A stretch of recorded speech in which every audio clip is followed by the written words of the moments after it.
Hi, I'm John Matthews, veteran law enforcement officer, winery owner, and your host for the podcast version of True Crime and Wine. And I'm pleased that you've joined us for this unique podcast where we feature the fascinating world of serial killers while we enjoy award-winning wine. So, why serial killers and wine? Well, the answer is simple. I'm the only winemaker in the world who has captured a serial killer. And no, I didn't use wine. So this is real true crime and great wine. And each episode, myself and Brandy Diamond, the popular podcast host of Texas Wine and True Crime, which you can also hear on Spotify and all of your favorite podcast platforms, will join me. And together, we're going to take you on a journey profiling some of the most interesting and intriguing serial killer cases from around the world, all while enjoying some of our favorite wines. I've got my Casaro wine today. It's our True Crime and Wine Red Blend. And we'll talk about that later. But pour yourself a glass of Killer Cabernet or Murderous Merlot and join us for this podcast version of True Crime and Wine.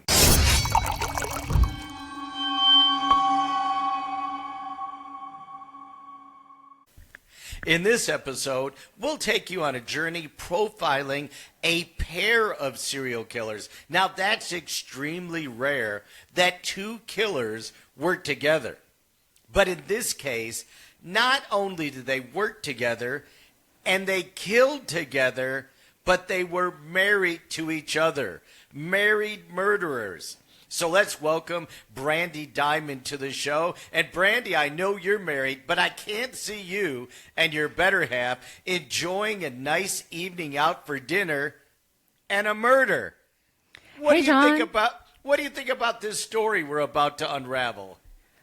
Great to be here, as always, with you, profiling and talking about unreal and very rare cases, just like we have here. And no, I haven't been out on a date lately with murder involved, but these two, they were relentless.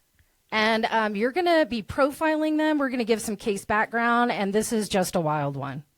Well, and Brandy, what is so unusual about this is, now obviously, a pair of killers working together and married, but we're going to find out this was not like most pairs of killers. There was not a dominant one. Right. They were actually co-dominant, and they loved the torture and murder together. Absolutely crazy. Crazy, unusual. So let's start with a little bit of background in this case. How did these two meet? Who are they? And what are we going to be hearing about them? Well, we'll get to their names in a second, but this couple, I can't believe I'm saying it. This married couple hunted and killed teenage girls. And those murders occurred in California, Nevada, and Oregon. So it wasn't just in one city or one town or even one state. It was all throughout the Northwest United States. They killed at least 10 victims that we know of between 1978 and 1980. And get this, numerous of their victims were killed in pairs. Again, I like to only feature really unique cases. So you've got, how many items do we have here? That it was a couple, that it was, they were a married couple, that not only did they kill together and were co-dominant, but many of the victims, they also killed in pairs. How difficult is that? Difficult. It's unusual. It's interesting. Were they better as a pair or better separate? We'll probably get into that. Maybe that was their attraction of who was more dominant. And so were they each wanting one individual? And this is why they paired up and went after these pairs. So, John, you have profiled serial killers. You profiled the serial killer, in Dallas, the eyeball killer. So let's talk about profiling a bit. Let's tell our listeners, because that's why this show is different. You have profiled in the past. We're profiling these serial killers. So what do we know about them? Yeah, and so when we talk about profiling, and the listeners can kind of work along with us in profiling, we usually profile a couple different areas. The crime scene. The crime scene is very, very important to us because we want to know if it's an organized crime scene or a disorganized crime scene. Did the killer, an organized killer, bring his own weapons to the crime scene? Did he bring his own restraints to the crime scene? Did he plan out the attacks? Did he take souvenirs? Were the wounds consistent throughout? Or was it a disorganized crime scene? Very frenzied attacks, not planned out, very kind of spur of the moment, even though they were out on the hunt. And they didn't bring weapons with them. The restraints and the weapons that they used, they literally found around their victims. So we profile the crime scene. As you know, we also profile victimology. Victimology is very, very important. Who was the victim? What did they look like? Where did they work? What was their occupation? Of course, we always look at sex and race and height and weight and hair and eyes. Victimology gives us a picture.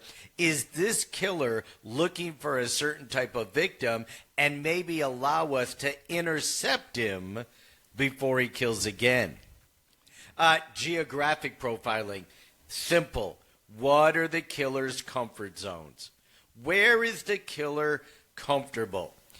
Where he picks up his victims, where he dumps his victims, where he kills his victims, all very, very important to us. And then the killer themselves. What is their specific MO? What is their background? How do they kill?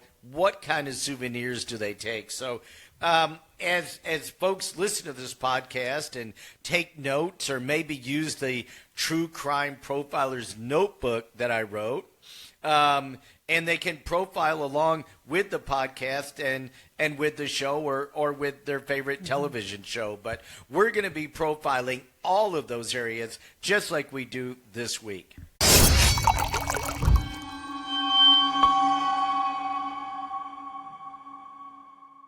So I find it interesting with some of the victimology stuff, right? Because sometimes we see the victimology as a constant. And I was thinking exactly what you used, the word intercept. Where are they going? Who are they targeting? Can we put a sting together, right? Can we look up for this person? Where are we looking? So it's so important to do this. And we have so many victims. You know, John, this is something else that stuck out with me. We have a lot of victims in a very short period of time, in my opinion. Maybe you would disagree, but a 2-year period, at least 10 victims that we know about in this case. Yep. So what do you think about that when it comes to profiling? And they found the victims in very specific locations. And so we're going to get into all of that. But, I mean, you can tell where their comfort zone was, what their comfort zone was, and you can even tell they got better at killing and more violent as they moved along. So let's talk about the first 2 victims. Because again, many times this married couple killed in pairs. And the first victims were September 11th, 1978, 17-year-old Rhonda Schaefer and 16-year-old Kippy Vaught. The teenagers disappeared from a Sacramento shopping mall. Very important because we're going to see shopping malls were their hunting ground. They lured him to a nearby van. And once they got him close, they used a gun to threaten him, grab him, and tie him up. They then drove to Baxter, California, where they repeatedly, both of them, raped the girls throughout the night. They then drove them to a field, hit each of them with a tire iron, and murdered each girl by shooting them in the head with a .25 caliber gun. Now, Kippy didn't die easily, and the killers really freaked out and in a fit of rage and overkill, shot her 3 more times in the head. So here we have them picking up a pair of young girls, 16 and 17, and luring them to the van. How did they do that? Yeah, and that's what I was thinking because usually, it's like if they're approached outside of the van and then forced in because they do have a gun, but they're lured in, which is different, and you have a pair of them, and it's not like these are. And they will get younger. We'll talk about these victims because they do get a bit younger. But a 16 and 17-year-old at a shopping mall, are there eyewitnesses? There's a lot of people around in these places. So this is a very bold way to take someone. And what did they use to lure them? Sex, drugs, money? I would bet that the female half of this married couple was probably integral in getting those girls out of the shopping mall and out to the parking lot and to the van. And, we tell young ladies and women all the time, never get cold from your group. Right? That's right. We've seen that over and over, not just with serial killers, but with all kinds of murders. I mean, you and I could name 50 of them, where a young woman got separated, usually on her own. She went with a guy. The guy was cute. The guy was charming. The guy offered dope. They went to have sex, whatever it was. It doesn't turn out well. Do you think these girls, as a woman, I'm kind of asking you, do you think they felt safer because they were together? Oh, absolutely. I mean, I think your guard definitely goes down. You have somebody with you. So you wouldn't expect something to happen to both of you. And I 100% agree with you. We see this in a lot of cases that the woman perpetrator is the one that gets them comfortable, right? She's a woman. I'm naturally going to feel comfortable. I'm at a shopping public area.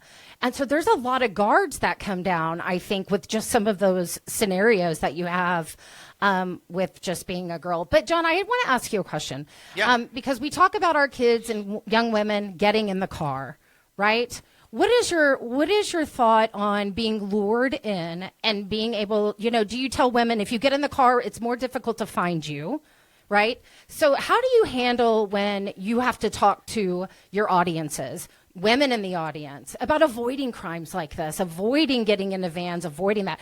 Do you scream at all costs? Even if they have a weapon? I mean, are you trying to attract the most attention possible? Oh, yeah. What can we give our advice out there to our listeners? I'm telling you, you scream, you fight, you bite. Once you get into that vehicle, your chances of survival go down dramatically. So if you're still in a public area, you're outside, even if they're brandishing a gun, you fight, you run, you bite, you kick, you scream, you do anything you can. How many killers have we seen that not only have a vehicle or, a van or some type of commercial truck, but they've specifically outfitted it? Right? They take the handles out. They put locks inside. They may have areas to chain you down. These are predators on the hunt. So in no way do you ever want to get in that vehicle. That's lesson number one. Great question, Brandy. Yeah. All right. Unfortunately, we have victim number 3 and number 4 in 1979. Let's hear about them. Yeah, and I think these killers, we know the killers evolve, and they learn something with each kill. I think they learned that a 16 and 17-year-old healthy female might be harder to kill than they thought. They certainly saw that with one of the victims last time, because now we see them go down in age, and they hunt a 14-year-old Brenda Judd and a 13-year-old Sandra Colley. They abducted him from the Washoe County Fair outside of Reno, Nevada. So now they've gone from California to Nevada. Killer 1 promised them money to distribute flyers on cars' windows in the State Fair parking lot. And then when they went to pick up the flyers, shoved them into the van. They were driven to another jurisdiction. So now we've got 3 jurisdictions that we know of. Repeatedly raped, again, just like the first time, during the drive by the man, and then afterwards by the woman, until they arrived at a location that she selected. Both girls were stripped naked and beat to death with a hammer and shovel. So last time they used a tire iron and a gun. This time they used a hammer and a shovel. And they buried them in a deep grave and their bodies were not, they weren't found or identified for 20 years. 20 years. It was 1999 before these poor little girls were found and identified. You know, again, you have a big public place, a fair with lots of people around. Is it selection? Is it the ability to have a mass of people to choose from? Why do you think they're starting in such public areas? Yeah, it's a huge victim pool, right? You have hundreds, if not thousands of potential victims. And so you're hunting, you're going through the fair, and what are you looking for? Girls that are younger, girls that are smaller, girls that are weaker, girls that are not in a large group, right? They're not going to approach a group of 10, 15, 20 girls, that may be out and going to the fair together and doing rides and all kinds of games.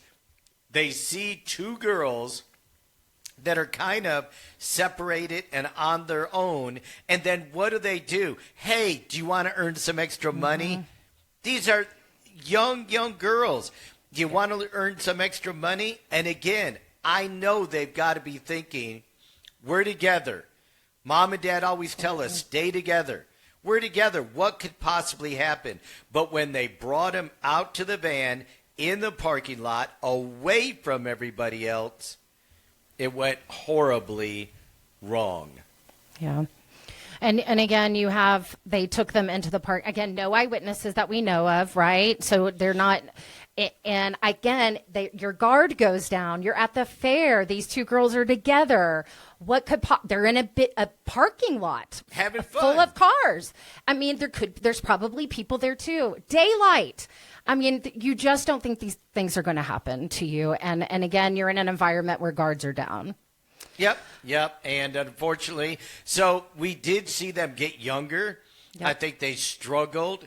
And now that they got younger and literally not knowing that the bodies weren't going to be found for 20 years, this had to boost their confidence.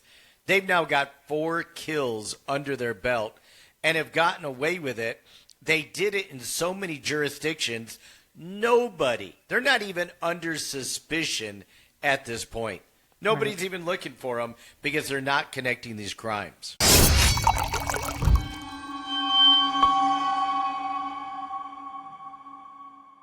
All right. Well, we have 1980, not long after number 3 and number 4. We have victims number 5 and number 6, unfortunately. Yeah, and it's a pair of 17-year-olds, Stacy Redican and Karen Chipman Twiggs, and little older girls. Maybe offered them money wouldn't work. They offered them marijuana. Free marijuana. We got it out in the van. Just come get it. Where did they go to? Back to their original hunting grounds, that very same mall in Sacramento. They got away with it before, and they felt pretty bold they could get away with it again. Their bodies were not found until July, when a family was having a picnic out in a rural area of a park. So months, May, June, July, almost 4 months before their bodies were found. Both of them had been sexually assaulted multiple times and murdered, and both had been bludgeoned to death with unknown weapons. So from a profiling standpoint, what are we starting to see? What's the pattern here, Brandy? Well, you have women who can be sexually assaulted, right? Now they're going back to the same location. So you have repeat behaviors of going back, feeling that bold to go back to the scene of your first original crimes. Starting to end their bludgeoning. This is another thing. The weapons are changing. Sometimes they're beaten to death. Sometimes they're shot. So you have different weapons happening. You have different jurisdictions. So, gosh, this had to be either maddening for the police and the investigations. Were they on top of this? Were they confused about who was committing these crimes? That's kind of what's going through my head right now. Well, you got to remember, 3 and 4 weren't found for 20 years. So the police didn't even know a crime had committed. 5 and 6 were they reported missing? Were they missing? Even if they were reported missing, I mean, you have officers working a missing person case, not That's a true. murder, That's true. right? Right. So those are totally, totally different. That's right. Even if 5 and 6 were reported missing from the shopping mall, again, they took them to another jurisdiction to kill them and bury them. Their bodies weren't found for months. So at this point, authorities, not only do they not know about most of the murders, but there's no way they could possibly connect them. And you're talking about multiple jurisdictions in multiple states. But we do have some commonalities. 2 people working together, female luring them to the van with money, sex, or drugs. We have them, bringing them into the van, driving them to a different jurisdiction. They always sexually assault them. They always at least try to bludgeon them to death. And if it doesn't work, the backup is what? Shooting. A gun. Yep. But as far as commonality in crime scenes, really there's not a commonality. We've seen them use a tire iron. That was probably in the van. May have been in there, or put there intentionally. The hammer certainly could have been in there, or they could have been putting it in there intentionally. But to me, I'm leaning towards very organized killers. They've got a plan. They've got a process. They've got specific hunting grounds. They have specific victims, right? Yep. Young females. Their rape is always a part of it, and bludgeoning them to death is always a part of it. So we're seeing some very, very methodical and organized killers at this point. All right. Well, we unfortunately have victim number 7. Well, before we get to that, Brandy, let's take a wine break. I know I need a little sip of wine, so let's take a wine break.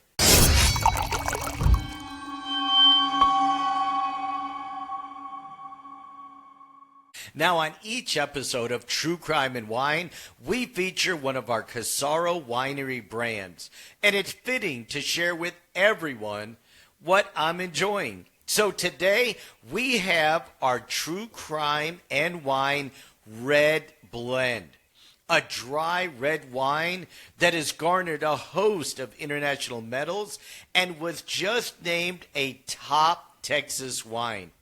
Now, this brand of Primitivo and Graciano pairs well with any pizza or pasta dish that you make at home. And of course, there's absolutely no better wine to enjoy while you're listening to your favorite podcast, True Crime and Wine. So, grab a glass of True Crime and Wine, our red blend. As always, you can order it at CasaroWines.com, CASSARO wines.com, and salute.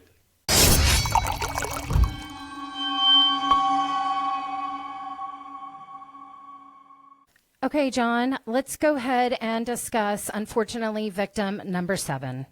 Yeah, and this one was very unusual, okay? It took place on June 6, 1980, and it was a hitchhiker, Linda Teresa Aguilar. And she was offered a ride and took it. Now, Miss Aguilar was 4 months pregnant at the time she was abducted, and then she was driven to a beach where she was raped and beaten to death with a rock. She was strangled after she was beaten, so again the killer thought he did not do a good job and strangled her after he beat her with the rock.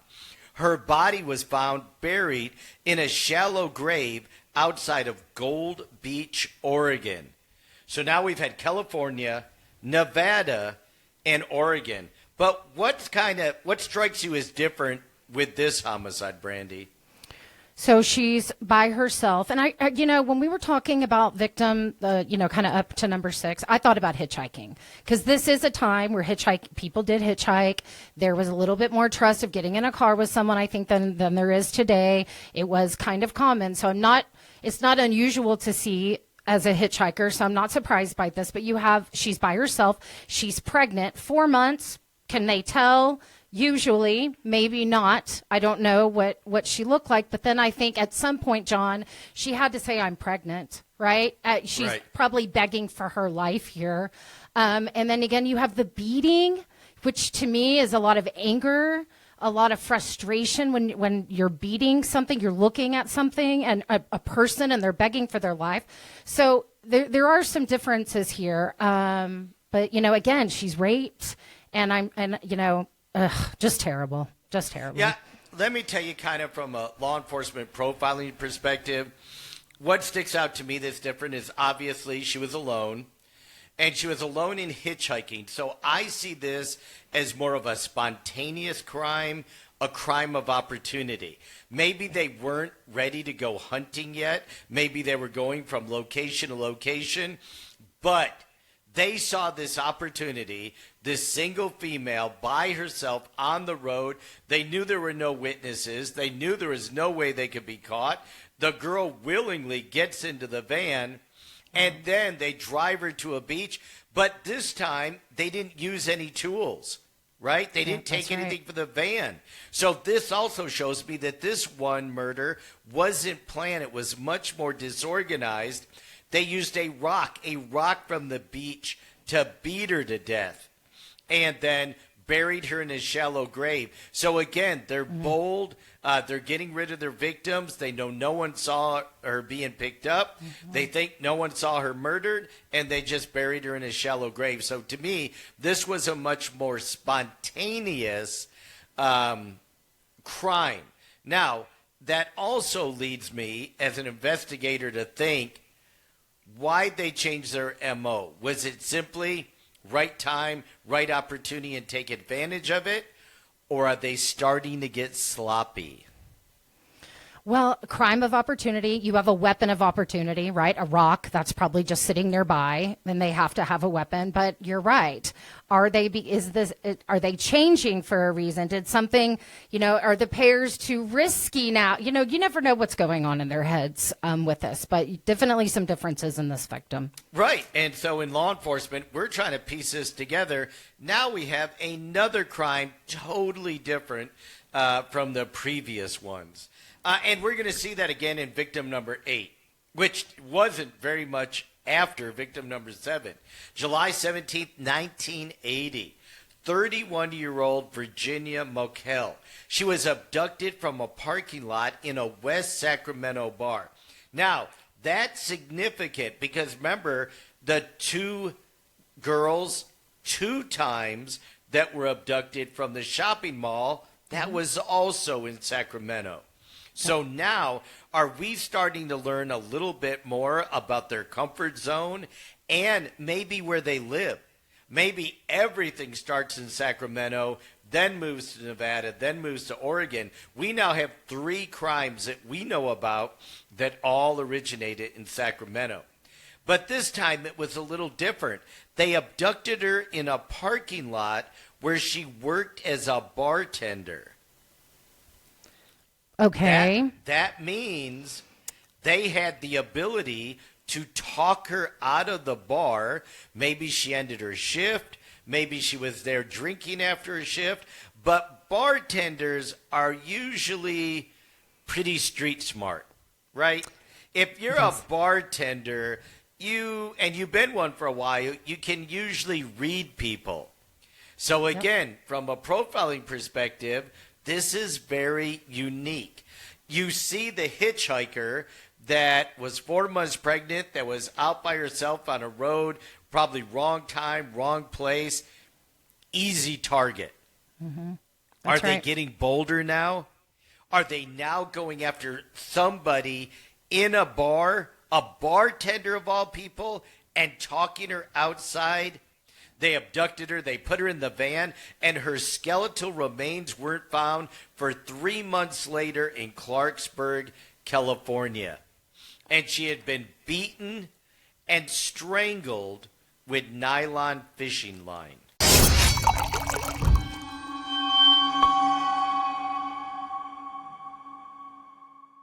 Brandy, I've got a big announcement today.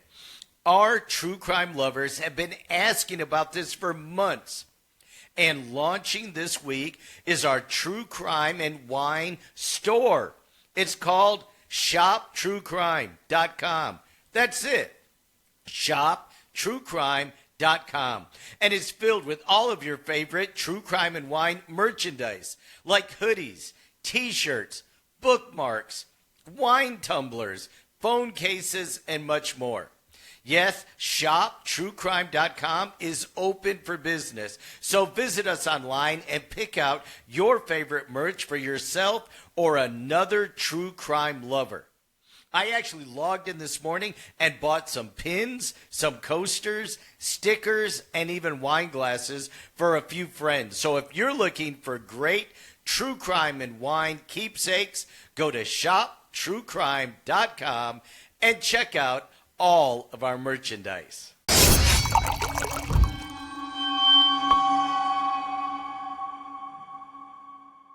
Another thing I'm thinking is the woman who is the woman perpetrator has to be, to me, very convincing, because you're right. Speaking from being a bartender all through graduate school, I have there's a lot you learn about people. And I remember times people sitting at the bar thinking, well, these are people I definitely would not walk outside with, and these are definitely people I can trust. So you have good instinct, and I think she may have really good instinct, but then you still see her become a victim, which kind of tells me, is the woman in this so convincing and trusting that it's easy for this to be pulled off? And now look at her age. Yep. When we look at victimology, again, it all goes back to profiling. When we look at victimology, the age is now drastically different. We were talking about 17-year-olds, 16-year-olds, 13 and 14-year-olds. This is a 31-year-old. That's right. Right? A seasoned woman, a seasoned bartender, and they were still able to convince her to go outside and get in the van. Bold. I see them becoming more bold, and I don't know. Does it become so sexually motivated crimes? Right? Are they now wanting older women? Is that changing? That does confuse me a little bit. Not being an investigator, I do. When you're talking about profiling and victimology, why the range in age? Are they feeling stronger? Yeah. Right? Maybe they're more confident. Maybe they're like, wow, we have actually killed from 13 and 14-year-olds to 17-year-olds to 20-year-olds to hitchhiker. Now it's up to 31. So their range is increasing. I think they're emboldened. I think they're cocky. I think they're confident. And I think their perception is they can con anybody to get them in the van. And once they're in that van, you're not coming out alive. Well, you just said something that made me think also, do they feel less predatorial towards an older woman? Like, oh, I didn't force her in. She willingly came with us. Does it almost make them feel better about themselves and what they're doing? I almost kind of wonder about that too. Whereas like with the younger victims, they had to prey upon them and there was some force. But here you just see someone willing to be a participant in whatever they've got going on and the reason she got in this van. And is that part of the high they're getting? Mm-hmm. Look, we can convince anybody. Exactly. Look how good we are as a married couple. We can convince anybody, and they never know we're going to kill them. They're never getting out of the van alive. And they're, pretty good about hiding the bodies. Their body disposal, whether it's a shallow grave or in brush or whatever, these bodies are not being found for months. Yeah. Or in the case of the two girls, 20 years later.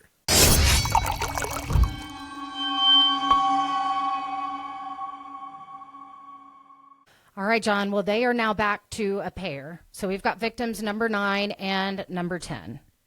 Yeah, and this time they did go back to a pair. So maybe they're bold. They're so bold now. We can get anybody. We can kill anybody. 22-year-old Craig Miller. Whoa! That's different. A guy. Wow. Yeah, first time we've seen this. And 21-year-old Mary Elizabeth Stowers.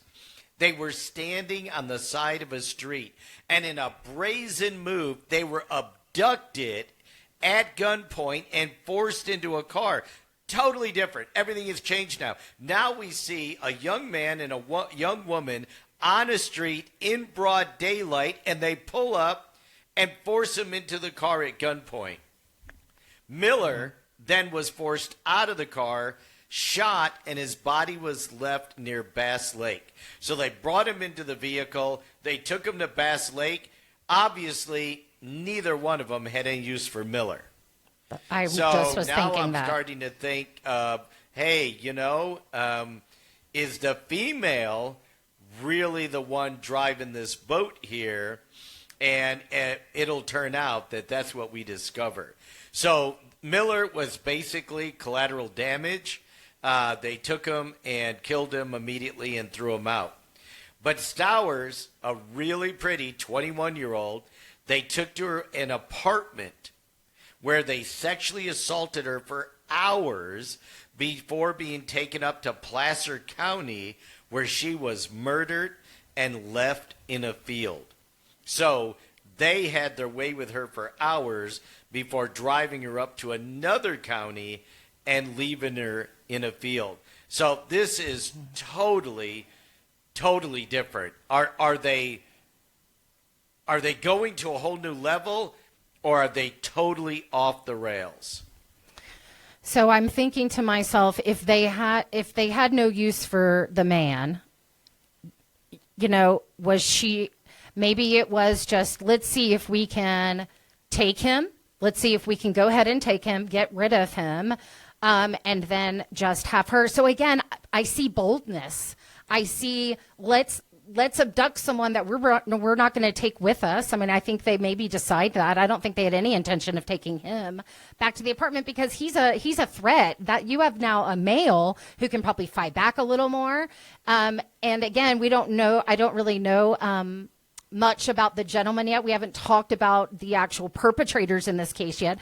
But what was he like? Right? Would he have been able to defend himself against Craig Miller? So you have, to me, very boldness. You have them going back to pairs. Now you have, we can take you, but we're just going to get rid of you, and then we're going to basically take her and do what we want. And then you have them taking back to an apartment. So now you have them going back to maybe where they live, which is, again, a bolder move. So, yeah, there's some differences here.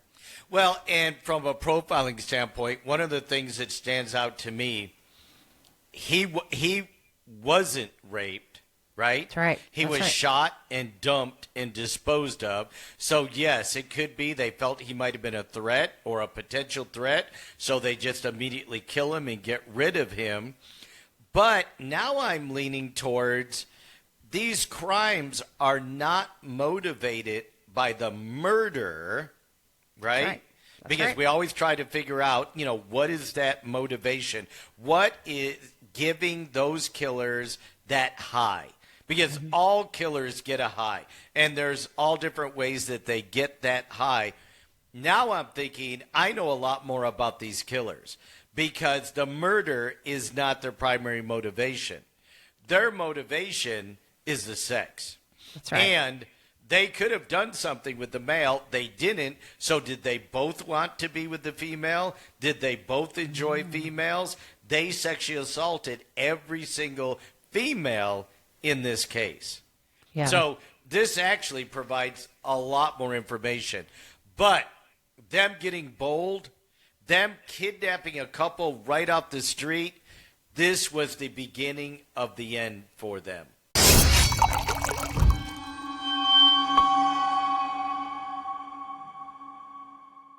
Okay, John, so let's get into their downfall and arrest. Yeah, this last attack was so bold, so brazen. In the middle of the day, in the middle of the street, they abduct this couple. Well, a friend of the couple saw the abduction of Miller and Stowers and was quick enough to record their license plate. Then immediately called the police and reported it.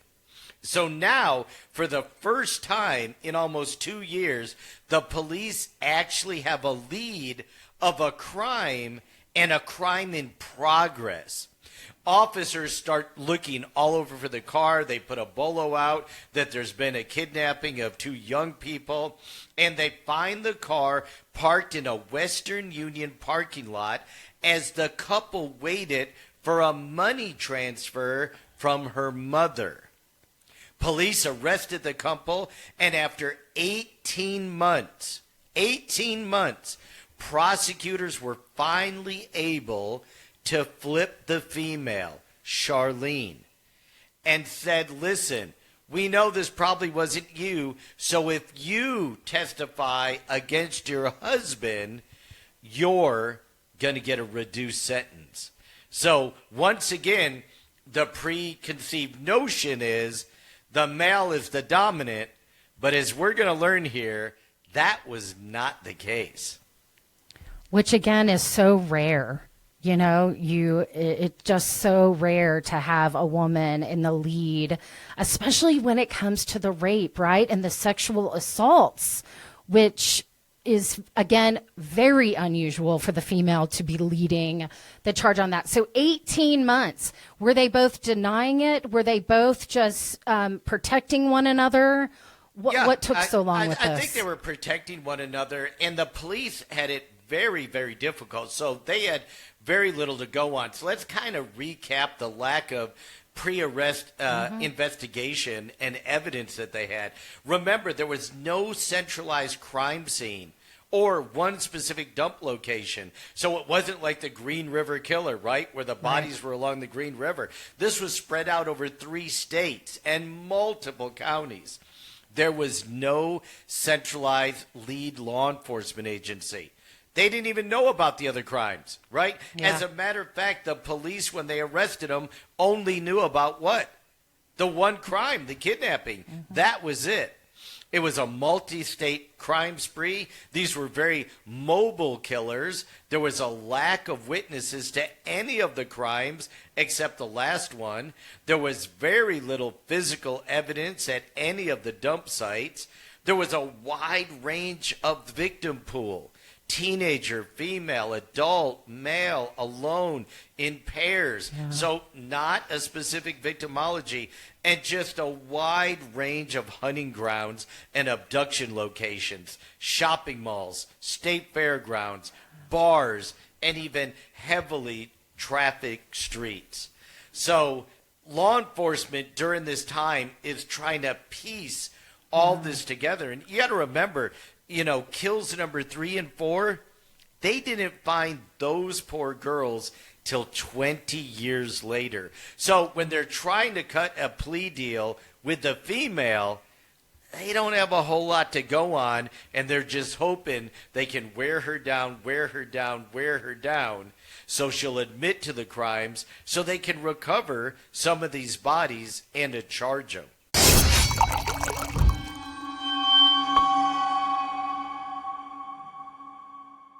So, John, why is this case different from most other serial killers?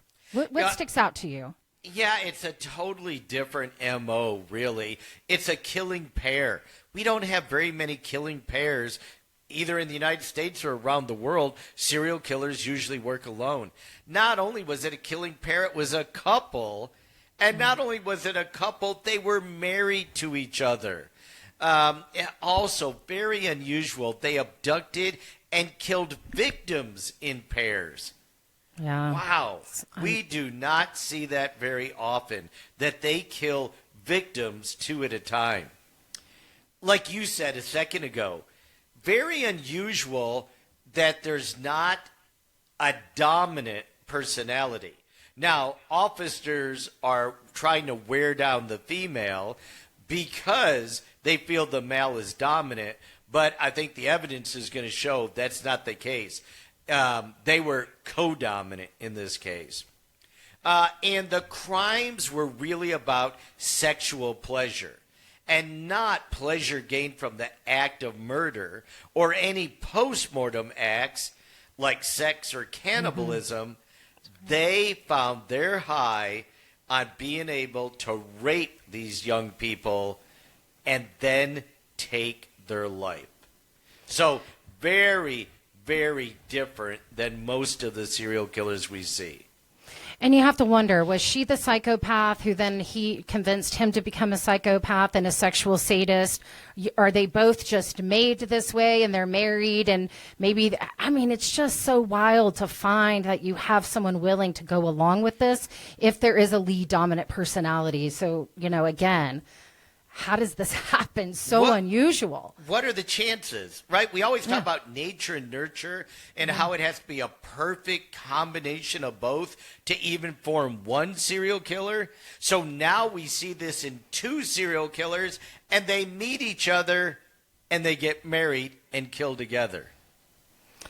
Okay, well, when I saw their pictures, again, never judge a book by its cover because they look like your average neighbors, Charlene and Gerald. So tell us a little bit about them. What do we know about these two? Well, Charlene Gallego was born October 10th, 1956. Her father was a respected businessman, and she traveled with him on trips. She was a very good student in high school, but turned to alcohol and drugs. She was married twice and had a wild sex life before finding Gerald.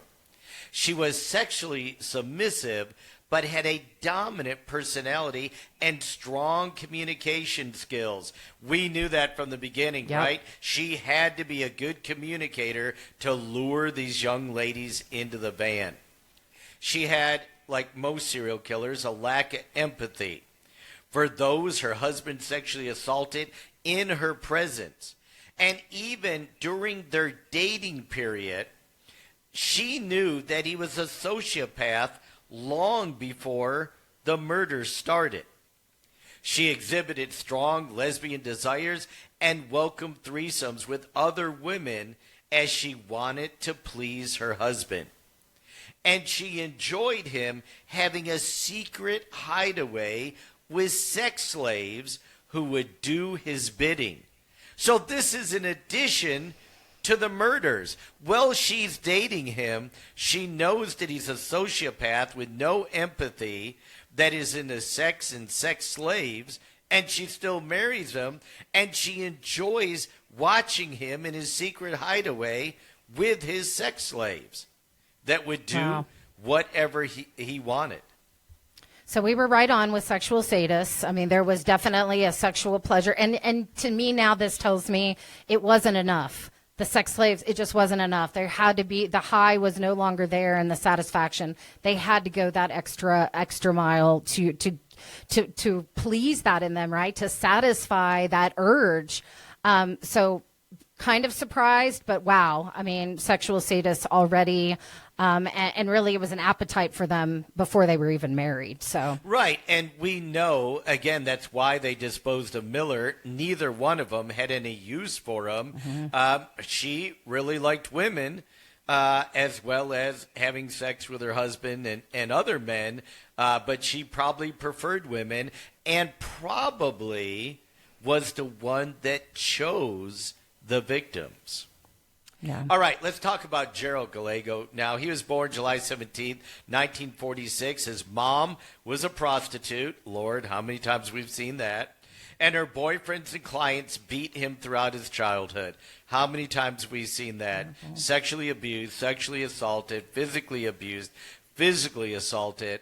But the apple didn't fall far from the tree. His father, so mother a prostitute, her boyfriends beat him. His father was actually executed for being convicted of murdering 2 policemen. So his father was executed by the state. He was incarcerated at 13 for having sex with a 6-year-old and had multiple warrants over the years for rape, incest, and sodomy. He failed as a spouse, had married numerous women, 7. Wow. Oh, who has the time, John? Who has the time? You know. But left them after each one of them ran out of money. He had a daughter. He also sexually abused. We know that he liked rough sex. And when he met Charlene, she also liked rough sex. And they married and soon became a killing team.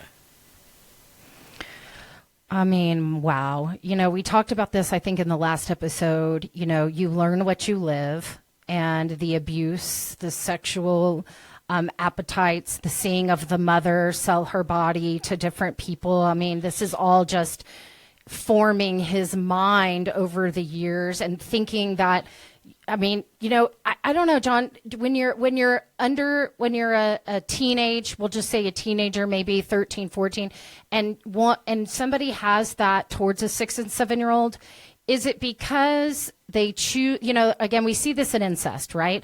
A brother who has touched his sister or a cousin, is it just a natural, because, when kids are little, they touch each other 2, 3 years old, parents like, oh, that's normal, it's okay. But then when does it stop? And when is it supposed to register? Because this guy has been doing it since he was a kid. Well, he was a predator at 13, sexually assaulting a 6-year-old. Right. Yeah, way out of bounds. No excuse for that. He, of course, was assaulted.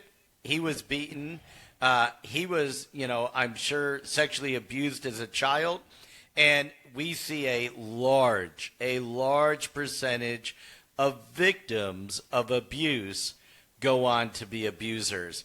And so we certainly see this with him. But again, all of the signs were there. You talk about if nature had pre-wired him a certain way, nurture with the mother a prostitute, beaten by boyfriends, father executed for double homicide of police officers. This was a bad recipe from the very beginning.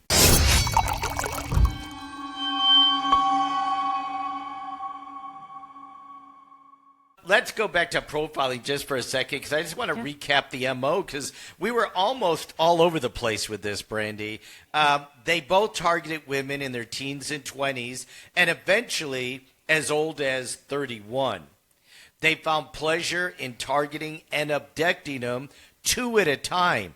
As we said, very, very rare. They would always abduct them from public places like shopping malls, parking lots, fairs. And Charlene, remember, she was that good communicator. She traveled with her dad. She had great communication skills. We now know she lured him to the van. Gerald would wait there with a handgun, force him inside, where he raped them. Then she raped them before, most of the time, beating them to death. And we do know that the 2 victims who were abducted alone were both strangled to death. So we kind of know that, and that really paints a pictures of the crime before we get to the conviction. Any thoughts? I think that you have 2 people who are sexual sadists who need satisfaction, and the way they get that high and to be able to accommodate that feeling that they are trying to achieve. They only had to get more bold and more bold, because I think it became boring, right? I think at one point the sex slaves wasn't enough. It wasn't enough to see him with women. It wasn't enough to see her with women. They had actually go and become predators and hunt people, right? So that's the way I look at it. They became hunters for their prey. You have these, and you have, again, a married couple who finds satisfaction in both of this, which is so unusual. And then you have a woman who's leading the pack in this, which is even more unusual. And again, the timeline, John, the short timeline and the boldness of these crimes, snatching them off the street. I mean, thankfully there was an eyewitness to this. I think they would have kept going. Oh, yeah, definitely. If that witness hadn't thought quickly, wrote the license plate down, and immediately reported to the police, by the time they had gotten that money from Western Union, they would have been in the wind. They would have been in another state hunting another couple. So let's kind of get to their convictions before we wrap up here. In 1984, Gerald was tried for murder in both California and Nevada. That's where they had found victims. The California trial lasted 4 months, and Charlene did testify against him in a plea bargain agreement. He was convicted and sentenced to death both in California and Nevada. You got to remember, his dad was executed by the state for a double murder. Now he's convicted on multiple homicides, and he has death sentences in California and Nevada. Charlene, on the other hand, cut herself a fairly good deal. She spent not quite 13 years in prison. She was released in 1997, but Gerald died in prison in 2002, long before he could be executed. So the police got convictions. Gerald was sentenced to life, but died before it could be carried out. And Charlene was released back into society. Do we ever know what happened to her? No, I haven't checked to see what had happened, but I kind of just was putting together the killer's story, kind of in a summary that came out of the court documents. They actually met in Sacramento at a poker club. We were kind of talking. Where did they meet? How did they get together? They were in a poker club, and I think if you're in a poker club, that's kind of a dominant game, right? And having a female in a poker club might have been a little unusual, but they immediately hit it off. Charlene wanted to please Gerald sexually, so she fulfilled her lesbian lifestyle outside of the relationship. She wanted to fulfill Gerald's fantasies and his sex slave, and she would actually drive the van and help him seek out young girls. The two of them, approached young women when they started killing and offered them money, offered them marijuana. And then when the girls agreed, Gerald would pull usually a .25 caliber handgun on them, tie him up in the back of the van. Going back to what we said in the very beginning of the show, do whatever you can. Kick, scream, bite, fight. Do not get in the vehicle. Once in the vehicle, they always drove them to remote locations. Both raped both of the girls, or whoever it was they kidnapped at the time. Both killed them using whatever tools they had at their disposal. So just really, really cruel and brutal murderers.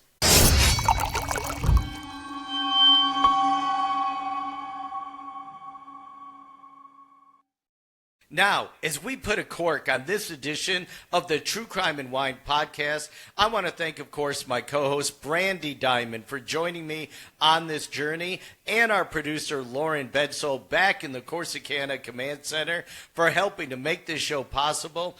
And we will see you all next week when we present The Game Show Killer, a sociopath that was so charming, he conned his way onto the 1970s hit game show, The Dating Game, even though at that time he had already murdered up to a half dozen women. I'm John Matthews, and thanks for joining us today on True Crime and Wine. Salute. Cheers.